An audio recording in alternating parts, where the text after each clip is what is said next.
Half-Life. The first. A game that launched one of the greatest series in all media. I'm talking about Freeman's Mind, of course, but the games are pretty good too. Coming back to it after all these years made me realize how floaty the movement was. You slide a lot. I think that was just the way it was done back in the day. Doom is a bit slidey too, and I'm sure Quake is no different. But if you don't run, you don't slide much. You don't have as much momentum, so you stop a bit sooner. So what if you didn't run? What if you just walked everywhere? Is that even possible? I'm gonna say no, right off the bat. There you go. You got your answer. I can think of at least 2 jumps you have to make that probably can't be done without a running start. Imagine the subtitle of this video being, how many A presses does Half-Life 1 require? But instead of A presses, it's shift holds, because that's how you run. After some modifications. You see, by default, you're always running. There's a keybind you can set to make Gordon Freeman, the guy you play as, if you weren't aware. You can set it so when you press it, you walk. Slow you down a bit, in case you gotta do some careful maneuvering around a ledge. This is in contrast with modern games where you press a button and you start sprinting, but with a custom config file and a little bit of console magic. We flip the behavior so we can walk without having to hold down the button the entire time. That would get annoying after a while. While going through this spiel, you may have noticed the iconic world-building intro playing. It's Gordon Freeman's commute to work, or at least his commute across the Black Mesa compound. Do you have a friend or relative who would make a valuable addition to the Black Mesa team? Immediate openings are available in the areas of materials handling and low clearance security. You got typical HR speak piped through the intercom, and over-engineered robots doing a forklift's job. Gotta spend the entire budget, or else you'll lose some of that budget next year. Personally, I hate it when video games do this stuff. If I'd never played this game before, I'd have to spend a good 10 to 15 minutes being introduced to it before I even know if I enjoy the gameplay. Maybe modern life has ruined my attention span, but if I learned anything during my time as an aspiring novelist, that's its own story, it's that you shouldn't start with a prologue. I know you love the world, and I know you put hundreds of hours into developing it, but I'm here to play a game. I don't give a shit. Let me play the game. Also, the irony is not lost on me that Oblivion and Skyrim both have rather long intros. And to be fair, Half-Life does let you pick specific chapters to start from. That way you could skip the intro if you didn't want to watch it again. Once our tram trip ends, a security guard buzzes us into the facility. We stroll on over to the lobby computer, cause a bit of chaos because we're Gordon Freeman, dammit. But we had a My God, what are you doing? And meander over to the locker room, where they store the high-tech HEV suits for some reason. There's no tagout system, so there's no surprise the helmet is missing. Welcome to the HEV Mark IV Protective System. Shouldn't be a problem though. How much trouble could one theoretical physicist get into? Is there such a thing as theoretical engineers? Or would that just be an inventor? Maybe an architect? Yeah, who am I kidding? Architects don't care about physics. And neither do physicists, apparently. So it's a standard day in the office. Running some experiments, collecting some data, usual stuff. I'm afraid we'll be deviating a bit from standard analysis procedures today, Gordon.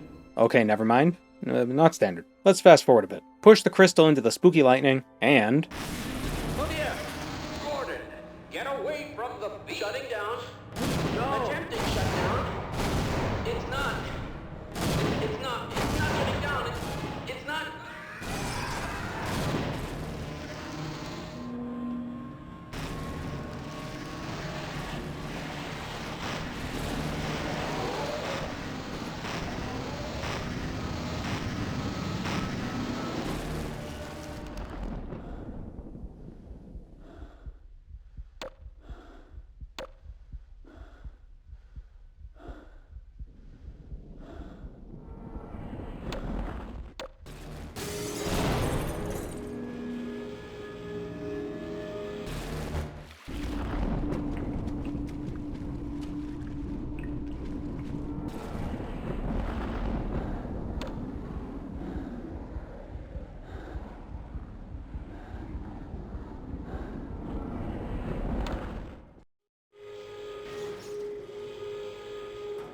These consequences were quite unforeseen. Here's where the game finally begins. The call to action, if you will.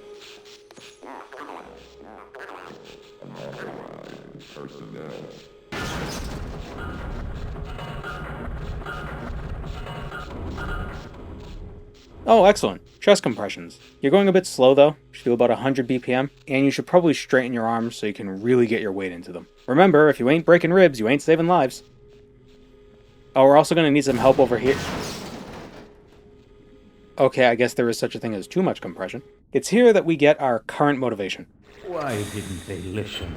We tried to warn them. I never thought I'd see a resonance cascade, let alone create one. Gordon, you're alive. Thank God for that hazard suit. I'm afraid to move him and all our phones are out. Please, get to the surface as soon as you can and let someone know we're stranded down here. You'll need me to activate the retinal scanners. I'm sure the rest of the science team will gladly help you. Get to the surface. Comms are down, people are dying, and the survivors need help. The only one able to get to the surface safely is the guy wearing the hazard suit. Fair enough. For some reason, Gordon's eyes can't activate the retinal scanners in this place, but we've got Nameless Science Man here to help us. Now, before we get too into the weeds with this run, let me lay out exactly how we'll be covering this. Unlike all the other games we've played on this channel, Half-Life is pretty linear. So there are going to be chunks of gameplay which are a little more than walking through hallways and shooting dudes. We're obviously not going to go over every little detail, just the interesting stuff and challenge-relevant scenarios. This is all to say, some corridors will be glossed over, but not this one, because here is where we get our crowbar. Our first act with the crowbar is turning this window into a broken window, and then we crawl through. A quirk of walking in the Source engine, this is Half-Life Source by the way, is that you can't really move while crouched. It's incredibly slow. I know what you're thinking. This game is full of ventilation shafts and tunnels. Are we really gonna spend 5 minutes crawling through a tube that should only take about 5 seconds? The answer is no, but we won't be breaking any rules just to save time. You'll see. I couldn't figure out how to not zoom up ladders, unfortunately. I like to imagine the HEV suit has some room temperature superconductor shenanigans going on. Makes the ladders nearly frictionless. Ah, the head crab zombie. Trivial if you have a gun. We could kill the security guard and take his gun right now, but he's a better shot than us anyway, so we might as well. Dope, free gun.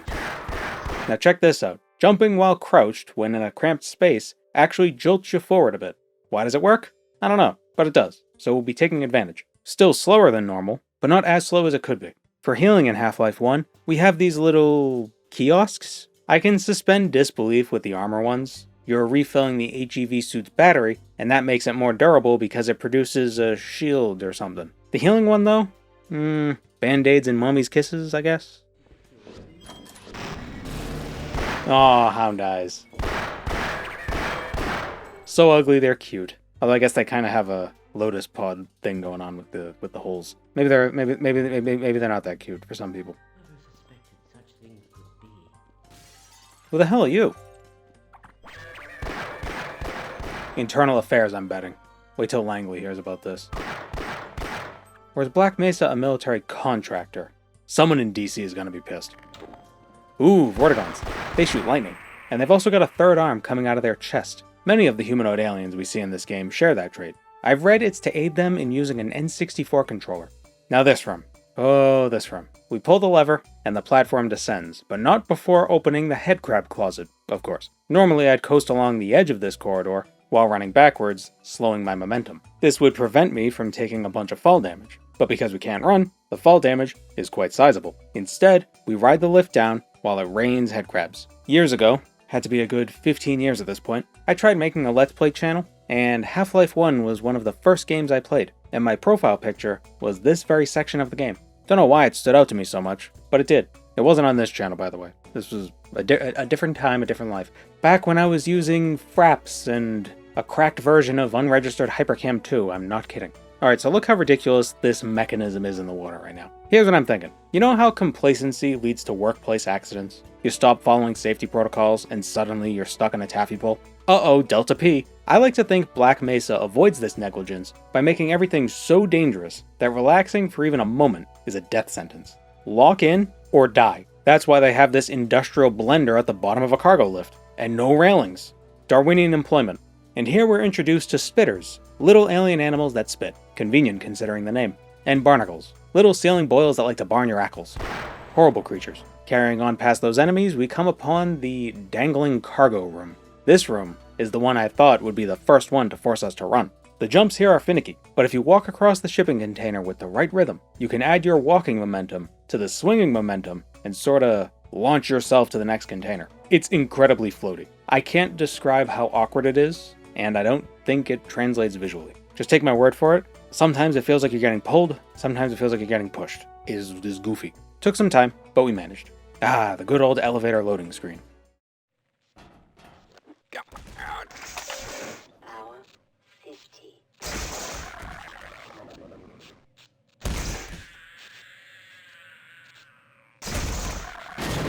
We can't get past the zappies unless we turn off the power, but there's a handy air vent just in front of the high voltage fluorescent tubes. Glorious serendipity. I say high voltage, even though it's just regular lighting, because the dielectric strength of air is 3 kilovolts per millimeter. For electricity to arc a whole meter through the air would require a 3 million volt supply. I ain't no electricityologist or nothing, but I'm pretty sure Black Mesa still runs on 120 volts. It's somewhere in Arizona or Nevada. It's in the US, 120 volts. Although, you know, I wouldn't put it past Black Mesa to hide Tesla coils through their facility, for no discernible reason. No, science man! Don't worry, I'll save you. Ah well. Oop. See, that's how it's done. And we turn off the power. This looks like a high power switch, so yeah, Black Mesa is trying to kill us all. Past the disabled zappies and into the next segment of the facility, we find a room with a remarkably weather-sealed door. The place is flooded with a couple feet worth of electrified water, but not a single drop is leaking out. Excellent construction, if a little excessive. But before proceeding this way and carrying on through another air vent, we've got an optional area to investigate. Oh, it's Gabe's office! That's why there's no leaks. Down this hallway is our second gun, the shotgun, and with it, we defend this security guard from an approaching headcrab zombie. He then unlocks the gate, opening up access to his stockpile of munitions, and follows us back to the lightning pool. He won't jump through the window, of course, but I value the brief companionship he provided.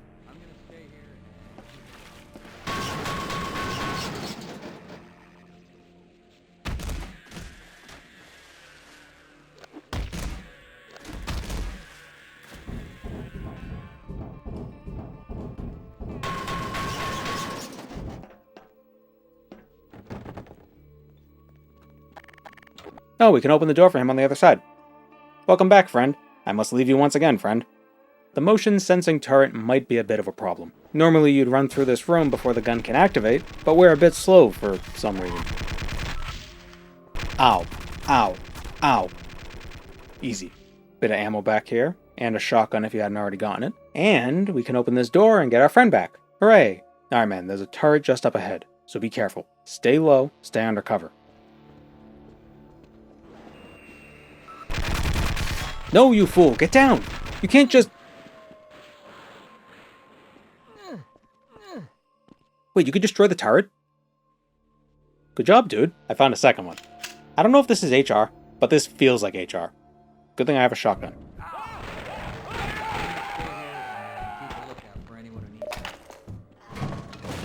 Oh, hello, Spitter.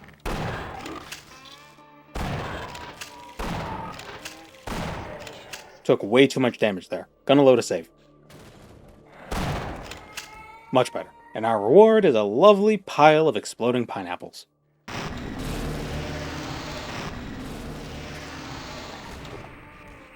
That might have been overkill. We've made it to the freezer. Didn't you realize we were heading here all along? Obviously, we had to come to the freezer. How else are we supposed to get to the surface? I genuinely wonder what's going through Gordon's head right now, or any protagonist's head. What leads them to believe going in this specific direction will lead to anything notable? What would give him reason to assume that this is a good direction to go in? I know this observation has been made before, but if ventilation shafts in video games were like real-life shafts, these protagonists would be screwed. Half of Half-Life is just figuring out how to go from one shaft to another. Pull a lever, move a platform, crouch through another hole. What is this room? Maintenance? How does a maintenance guy get in here? Do they have to crawl through the shafts too? Is that why they're so sturdy and plentiful? Just so custodians can get into the facility's guts? Are there janitors in the walls? The hell is wrong with this place?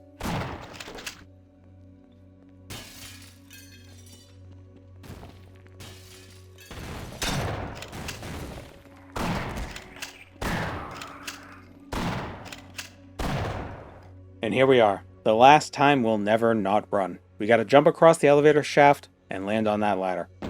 I had a crazy idea that a grenade might give us a bit of momentum, sorta TF2 demo man my way over, But that did a whole lot of nothing. I even tried air strafing, where you jump and move left or right without moving forward. Didn't seem to do anything. I was all about those rocket jumping challenge maps back in the day. I got good at air strafing, but here in Half-Life Source, no amount of latent awakening of my talents can help. We need a running start.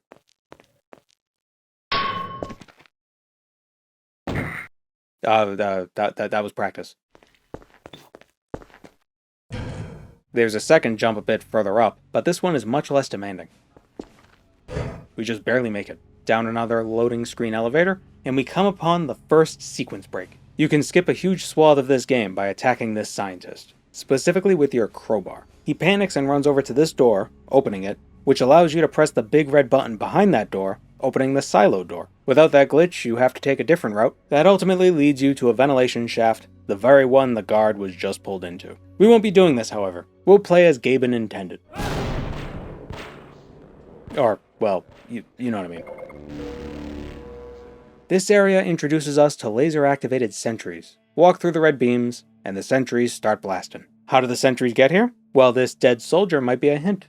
New gun, baby. A semi-fully automatic AK-47. I know I just gave at least one gun nerd some brutal whiplash with what I just said. I think it's actually just a submachine gun. I don't know if there's any specificity in Half-Life when it comes to these guns. If you know the actual model, tell me about it. The alt-fire lobs a mortar round. I don't know if any SMGs can do that, but this one can. We just don't have any mortar rounds yet. Avoiding the laser mines is a bit tricky. Normally you just hop over them, but we have hardly any forward momentum when we jump, so we need to be a bit more clever. Use boxes, blow them up at a distance, or just face tank them. Carefully. Well, that's one solution. A soldier! Get him before he gets us!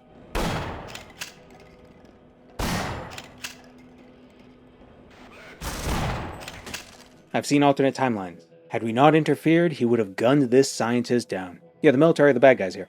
Not being able to run doesn't really make them tougher to kill. We just need to be more cautious when we duck in and out of cover. They're pretty jittery, so if we wait long enough behind a wall, they'll eventually pop out around a corner. I want to say Half-Life's AI, traditional AI, not the generative slop, is actually pretty smart.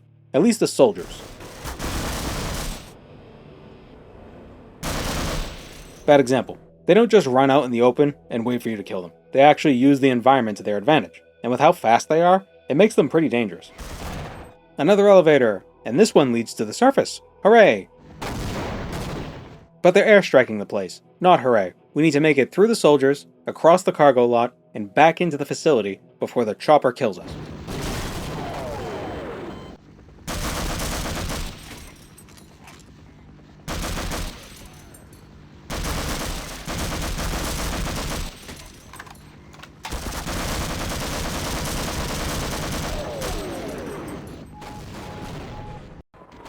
Made it with 5 health to spare.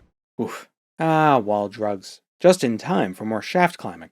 No, you're the pervert.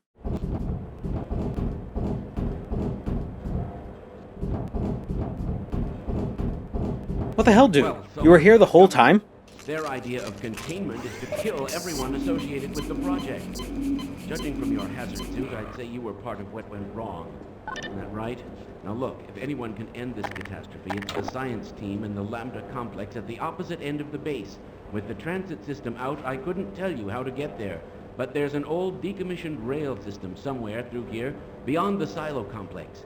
If you can make it through the rocket test labs, you might be able to worm your way through the old tunnels to track down whatever's left of the Lambda team. You can trust them. You can trust all of us. Good luck. What's one more body amongst my pile of sins? Ah, cool, a train.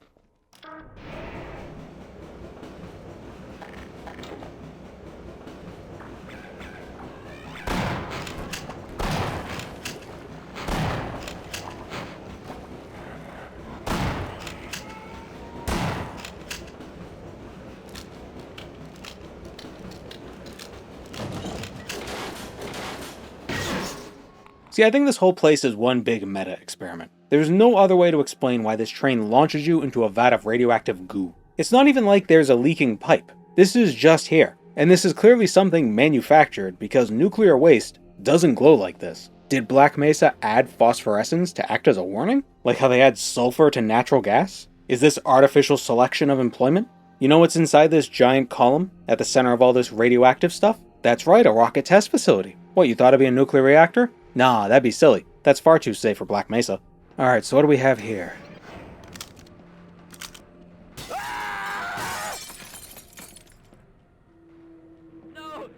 I'm just gonna scoot by. Yeah, thanks.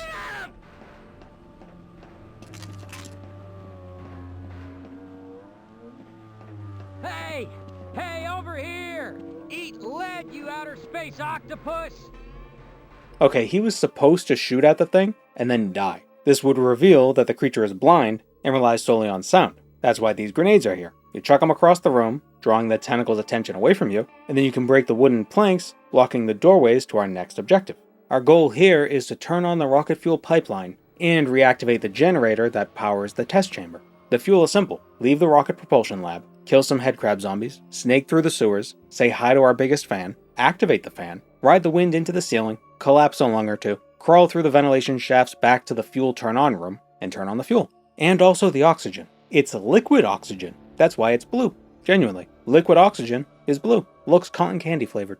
Turning on the power is a bit trickier. Not for a normal playthrough, but for this contrived playthrough. The floor in this corridor is broken, and we can't make the jump without a running start. Put another tick mark on the counter. That's 2 times we're forced to run. Turning the power back on is in line with what you'd expect from Black Mesa. Descend the radiation pit, traverse the radiation tunnel, ride the Whiplash Express around the green slime-filled missile silo, avoid the rogue Whiplash Express looking to take off a couple of your legs, ascend the central generator hanging precariously in the middle of the room, and press the buttons on both sides. The scientist hiding on top of the thing, he'll probably die, but that's none of our concern. Now go away, and don't tell anyone I'm here.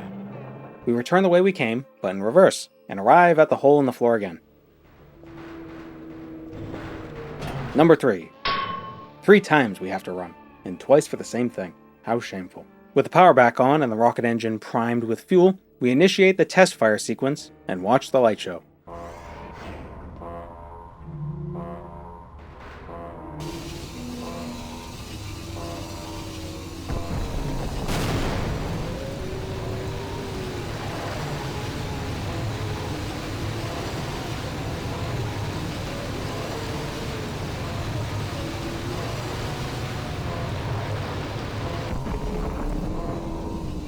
With the tentacles now gone, we can go into the hole it was sprouting up from. How does Gordon know this would lead him somewhere at all? I don't know. Fortunately, it's not a death trap.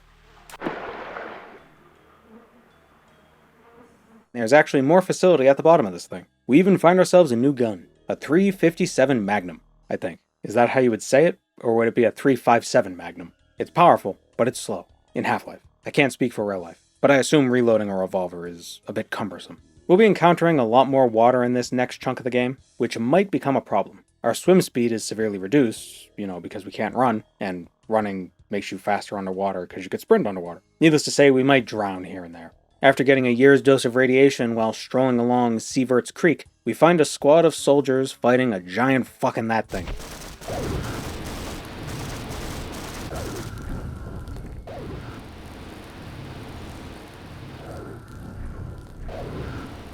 It's not terribly friendly. This train cart, we were told, should lead us to the Lambda facility, but the railway has no power, and before we even touch that issue, we need to figure out how to get past Gargantua and make it to the hallway across from us without dying. We'd certainly be able to run from it, that I know, but the conceit of the video impedes that option. We can almost make it by walking. I think if we try a few more times, we'll luck out. Roll the dice. Better idea. Reload an earlier save before Gargantua took out all the soldiers and walk across the room while it's distracted.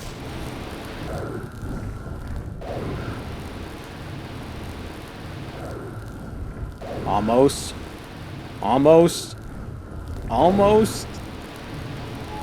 Oof. Almost didn't make it.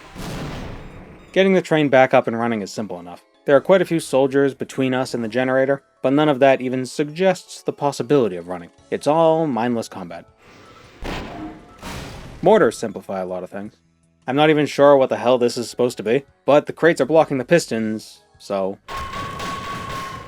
Flip the switch, avoid the electrical arcs, wait for the soldiers to walk into their own trip mines, and return to the control room. And here arises another issue. We may have restored the power, but the transformer that sends that power to the tracks isn't actually on. It's down at the end of that long tunnel. A long tunnel that Gargantua can easily chase us through. You may think we could backtrack, try sneaking out the way we came in, but you would be mistaken. The walkway is broken. Our only way out of the control room is through the window. Our options are limited. Either we try, perhaps fruitlessly, to sneak past Gargantua and hope we aren't spotted, or we run to the end of the tunnel. But maybe there's another option. Gargantua is immune to bullet damage, but not explosive damage. We do have some grenades, and trip mines. I don't know if it's enough, but it's worth a shot.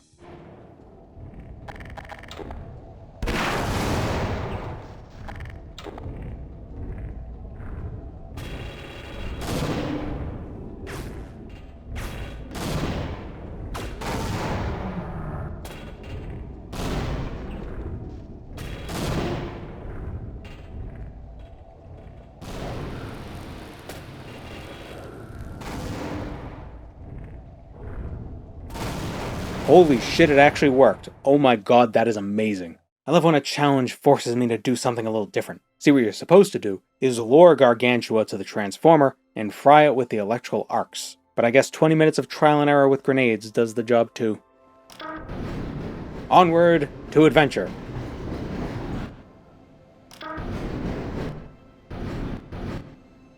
Gotta turn the thing. Adventure.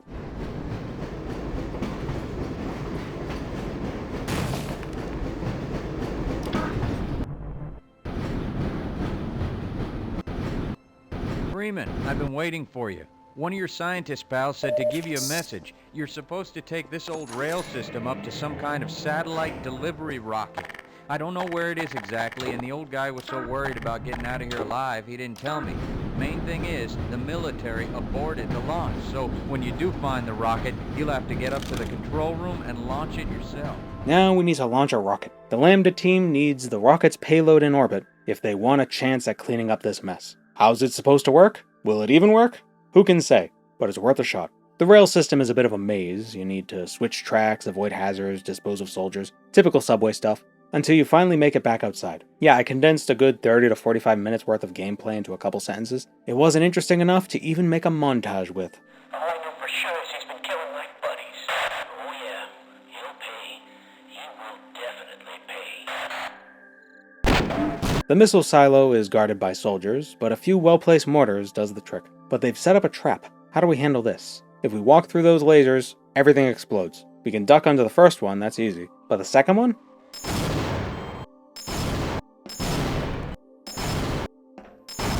Well, we can't jump over it. What if we... Can we blow them up prematurely? Nope. Oh, god damn it! We can crouch under the second laser. I'm such a... Ugh. And we can crouch jump onto this ledge. Sometimes overthinking is the problem. Let's launch this puppy.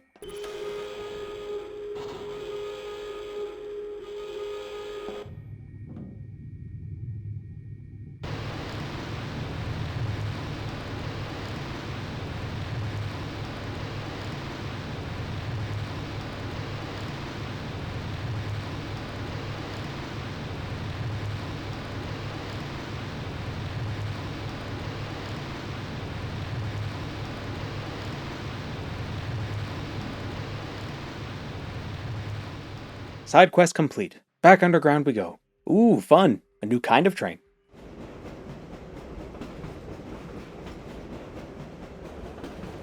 Uh-oh. Ooh, get that bastard. Here's where Valve shows off their super cool physics. Buoyancy. The barrels lift the broken platform, allowing us to walk across it. Those look like 55-gallon drums. Because the buoyant force is equal to the weight of the displaced fluid, assuming the barrels are empty, that means they're displacing about 55 gallons worth of water. A single gallon of water weighs a bit over 8 pounds, so each barrel is being pushed up by the surrounding water with a force equal to about 450 pounds. And for those in the EU, that's about 520 euro. Recall the point I made about water and drowning? We've got a bit of distance to cover in these tunnels, with a bunch of frustrating obstacles at that. But I discovered, if you swim upward against the slope ceiling, you sorta slide up the incline almost like you're sliding down a hill. If this weren't the case, I don't think it would be possible to make it through this section of flooded corridors without running under the water. Another thing I wish I noticed sooner is that you slowly recover the health you lose from drowning after you resurface. If I'd realized sooner, I would have spent more time in the air pockets. Live and learn. Anyway, here's a fish monster, the ichthyosaur, said to have been dredged up from the Challenger Deep. But this lone scientist says he doesn't believe it swam in terrestrial waters before a week ago, which kinda makes the timeline of events a bit weird, but whatever. The shark cage has a crossbow in it, and it's great for killing aquatic nightmares. And ninjas, but that'll come later. The ichthyosaur is the name we give to a specific order of aquatic reptiles that lived in the Mesozoic era. The last one went extinct about 90 million years ago. They didn't look anything like this, they didn't have arms, but that's where it gets its name. Scary fish. Looks like another running jump. Is that 4 now? Who'd have guessed? All the required running would just be supplemental. Second fiddle to a jump. Always coming in for the assist.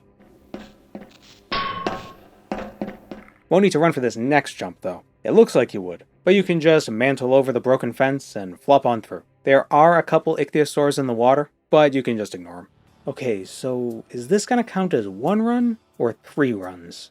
I'm gonna count it as 1.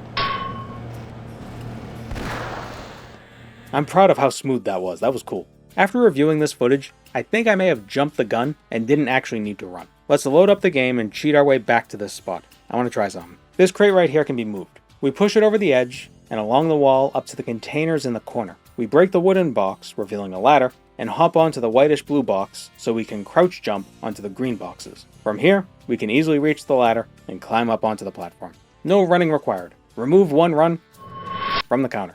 Our next challenge is getting through the freezer without dying to the cold or getting zapped by the spawning Vortigons. The cold leaches power from our HEV suit, but there's a convenient power station right before the gauntlet, so we're topped up before walking through.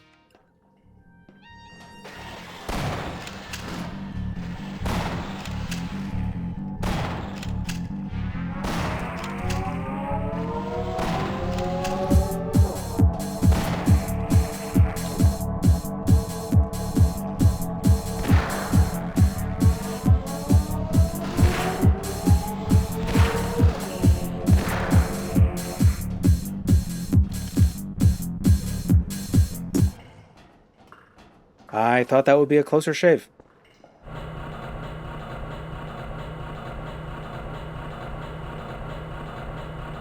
Breathing, right? I've got a message for you. Make sure you don't... Oh my, he's been assassinated. But by whom? Ninjas! Although technically the plural of ninja is ninja, but whatever. Ooh, who else wants a piece? Uh-oh. Here's what we'll do. We'll wait for them to come to us. 1, 2.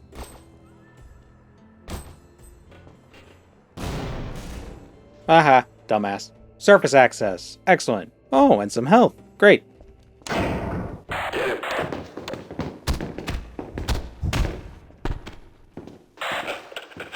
see it. Where are we taking this Freeman guy? Topside for questioning. What the hell for? We got him. Let's kill him now. And if they find the body? Body? What body?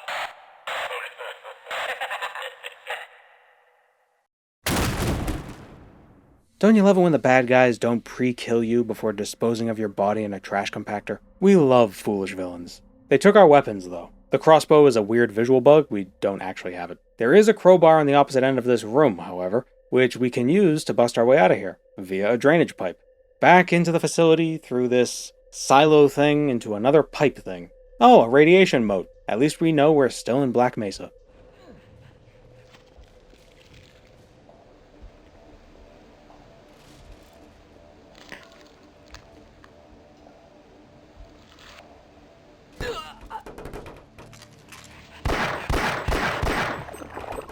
Here we're expected to do a bit of platforming, hop across these high-powered French presses, and slip into the maintenance shaft. We encounter a problem though, another jump that we just barely miss. Here's our solution. Backtrack. There are the French presses, but on the other side of this catwalk is the goo mixer. If we had jumped across those pipes, using a running jump, it would have led us to this room. Since there was a ladder leading up to the vat, we don't actually have to go through the French press chamber. We suffer some fall damage, but that's a small price to pay if it means saving a run. The jump between the two mixing arms is too far to make without running, but the rim of the vat is walkable-onable. It's slippery and awkward, but it's possible. Then we drop into the pipe and carry on. It's slanted, so it makes us jump weird. Time to ride the conveyor belts. Man, I wish Powerhouse by Raymond Scott was in the public domain. It's from the 30s, but I guess that's not old enough. It would be the perfect track for this. You've heard it, look it up.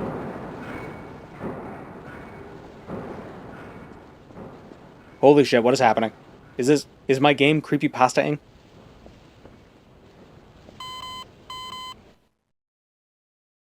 Okay, we made it out of the industrial tunnels and back to the science. We're safe. See? Microscope stuff. Oh, what are you? You want to get out, friend? What is this foul treachery?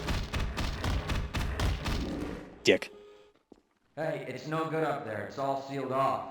The only way out would be to find someone with scanner access who can open the front door. I'm pretty sure there's a few scientists hiding somewhere in the labs. Maybe with both of us looking, we can track them down and get them to let us out. Find someone with scanner access. Why don't I have scanner access? Why doesn't a security guard have scanner access? This place makes no sense. See, they even keep soldiers in their lobby. Oh ho ho ho ho! Hello, darling. The Tau Cannon. Finally, a sci-fi gun in my sci-fi game. It shoots lasers. More importantly, the alt-fire charges up a more powerful laser blast with quite the sizable recoil. This will play a greater role than you might think. We switch on both of the sub-lasers within the lab, block the laser shield with a box, and press the big laser button, blasting a hole in the wall. Why isn't the laser shield just mounted to the wall itself? Why is it raisable? Who knows? Black Mesa is managed by dumb geniuses. We found the scientists with scanner access, but they can't make it through to the next room because the spinning death blades are currently in the way. What the fuck, Black Mesa? One touch kills us, so we gotta time this just right. And we can get out of the lab. You'll have to shut down the surgical scanner access. Have retinal scanner access to the lobby, and we can get out of the lab. You'll have to shut down the retinal scanner access. Escort us to... You'll have to shut down the surgical unit first. Peter switched it on, but I'm afraid he never made it back.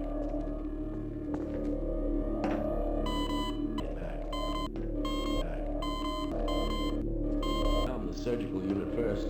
Peter switched it on, but I'm afraid he never made it back. Oh, I overcomplicated that. We disable the war crime, lead the scientists into the lobby, and wait for one of them to open the door out of this place.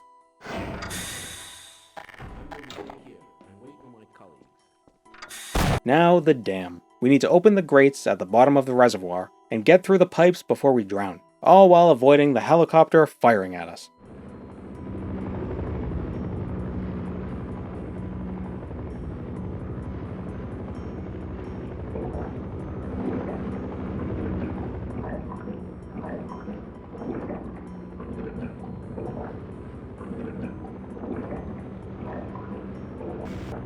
There we go. They set up mines. There's nothing quite like trial and error.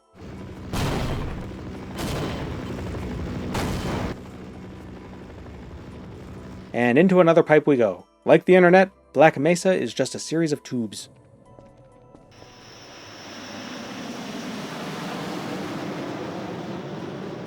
Oh, that was the Fallout New Vegas tunnel.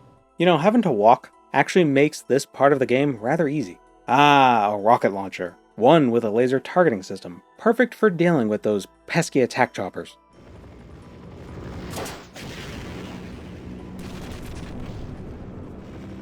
One of the rockets missed. But the Tau cannon works in a pinch.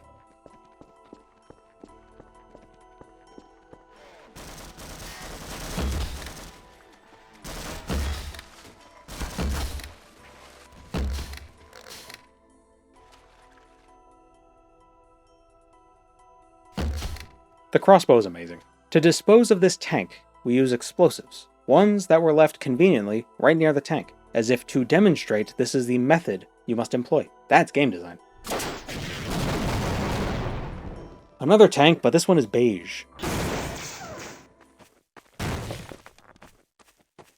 Oh no, the creepypasta is back. If we don't look at the skybox, it can't hurt us. Once we get into the central building, we see it's full of explosives, and if even a single one goes off, the entire building goes up. so we actually have to avoid all the trip lasers. We can't just trigger them from a distance. The idea is that you maneuver through the boxes and lasers, raise this cargo lift, and use it to jump into the central lift, dodging all the lasers along the way. But we can't make that jump without running. How troubling. We can just jump on this box and hop over the railing. It's really that simple. Down below we find a new gun, an alien gun. It shoots little bees that home in on the target, and the gun replenishes the ammo after a short amount of time. Either the bees return to the gun, or the gun grows new ones. It's an interesting gun, but it's not that great. I don't like it. Another tank, but we're out of long-distance explosives. In a normal playthrough, you'd be able to cover the distance to the tank before it can kill you, but we're a touch too slow for that. Remember what I said about the Tau Cannon's recoil? We may be able to use it to get close enough to the tank that it can't hit us. We just need to angle ourselves correctly, or else the laser's reflection will kill us.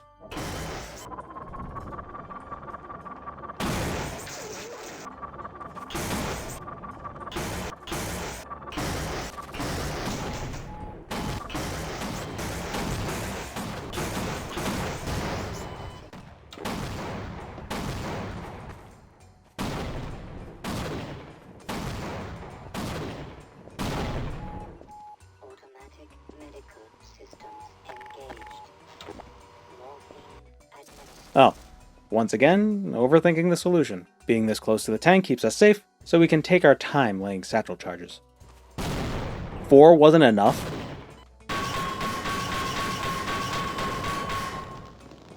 What the hell is this crowbar made out of? Here's another jump we have to make. Impossible without a running start. Or is it?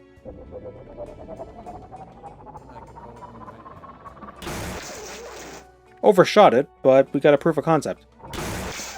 Here's hoping we can do the same for that ladder.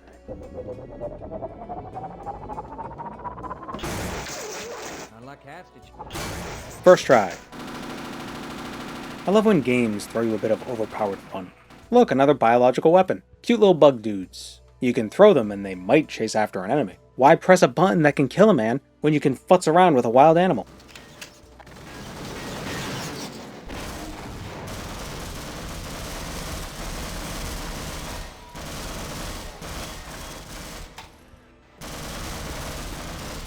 Why is there a regular-ass auto shop here?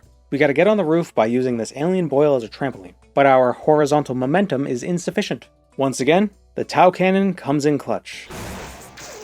And into the building we go. A dozen soldiers later, and we find ourselves in the parking garage, with another Gargantua. We're gonna have to kill it. There's no way for us to outrun it, obviously, but this time we're not limited to just grenades. Thank you, rockets. If we ran out here without killing the Gargantua, it would have chased us out, and then we could have used airstrikes to kill it instead. I think that's the intention, but you know how it is. Instead, we use the airstrikes to knock down some walls, opening a path forward, and we topple the radio tower, creating a makeshift bridge. Come on, I know I can make this jump. Knew it. So we're nearly at the Lambda complex. We just gotta make it through a few more waves of aliens, soldiers, and the occasional ninja. Nothing on the way requires any running. It's all just combat. I didn't die a single time. Now that we've made it to the Lambda complex, we gotta fix the reactor. Yeah, pretty common theme. There are 2 pumps that need to be switched on, and 2 coolant tanks that need to be unsealed. The complex is an alien-filled maze, but aside from a close call with drowning, there's not much new here. Pump 1, Tau Cannon jump, Pump 2. And then we swim into the main reactor, because that makes sense, and open up both coolant valves.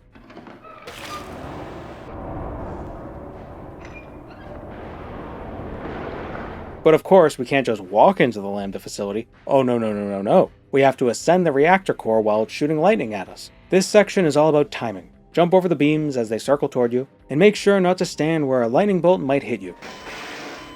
We end the climb with a Tau Cannon jump, narrowly avoiding the final arc of electricity.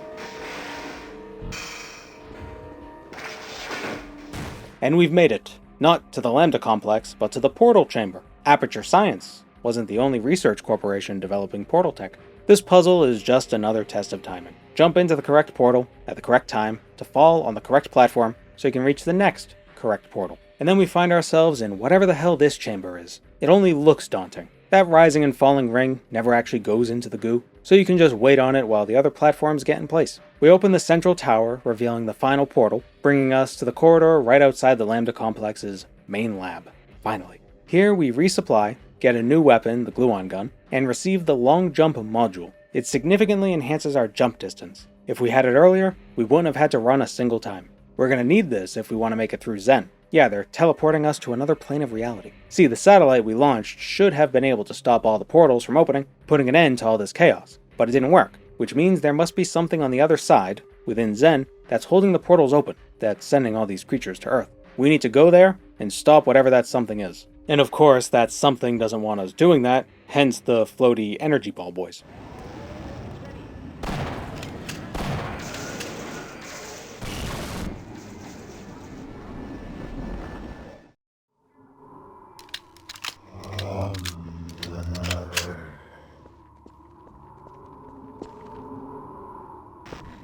Seems we weren't the first to make this journey. As bizarre as Xen is, it's actually a lot easier to navigate than Black Mesa itself. Also, the long jump module paired with Xen's reduced gravity makes jumping around this place a lot of fun. I miss Tribes Ascend. The first big obstacle is Gonarch.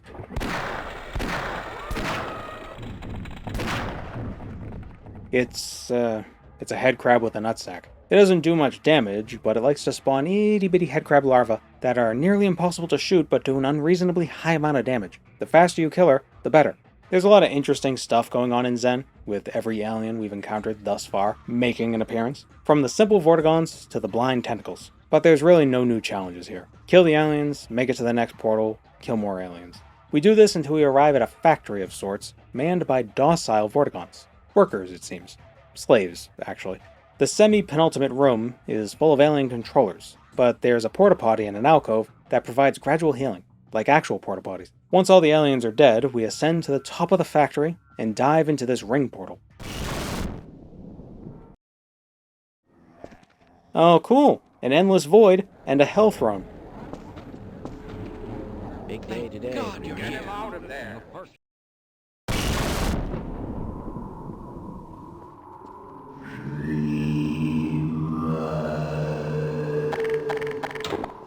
So this is the Nihilanth. It's the being that's been holding open the doorway between Earth and Xen. So we gotta kill it. First, we destroy the 3 crystals on the wall. Think of those lightning balls around the giant fetus as a shield. As we damage it, it loses those balls. The crystals replenish its balls. So we gotta get rid of the crystals. Rockets are good for that. After we deal a bit of damage to it, the Nihilanth throws out a homing green energy ball. When it hits us, it teleports us to some other part of Xen where we're attacked by alien controllers. Unfortunately for the Nihilanth, Gordon Freeman is a badass, and returns with a fresh batch of ammunition which he collected from the corpses of his predecessors. Round 2 is the same as round 1, but without the crystals. Damage the Nihilanth until it teleports us to yet another chamber. We kill the alien controllers, resupply with the corpses, and return to throw more explosives at the big baby. It'll continue sending green balls at us until we destroy all the orange orbs floating around it, with the 3rd destination chamber being the same one each time. As soon as the final orb is gone, our attacks start doing damage directly to the Nihilanth, with extra damage dealt to the weak point within its lotus pod head. Eventually,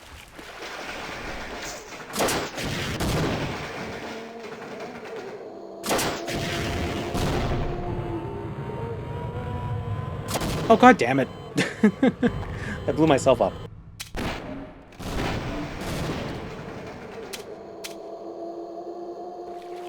There we go.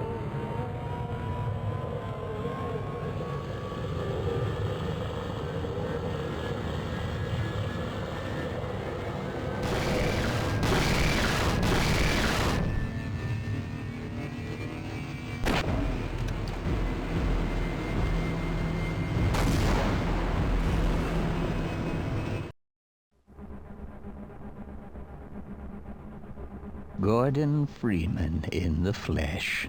Or rather, in the hazard suit. I took the liberty of relieving you of your weapons. Most of them were government property. As for the suit, I think you've earned it. The border world, Xen, is in our control for the time being, thanks to you. Quite a nasty piece of work you managed over there. I am impressed.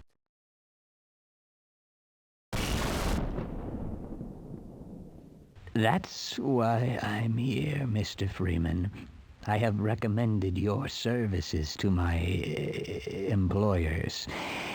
And they have authorized me to offer you a job. They agree with me that you have limitless potential.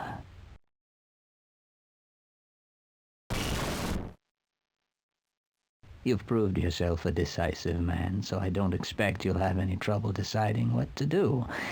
If you're interested, just step into the portal, and I will take that as a yes. Otherwise, well,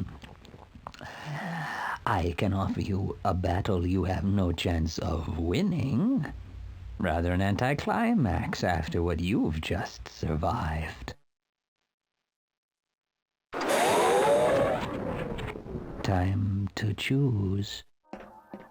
And that's Half-Life 1 with a minimal running. Only had to run 4 times, and each time was just to clear a jump. So can you beat Half-Life without running? No. Did anyone ask that question? Also no, but I wanted to play Half-Life. Wisely done, Mr. Freeman. I will see you up ahead.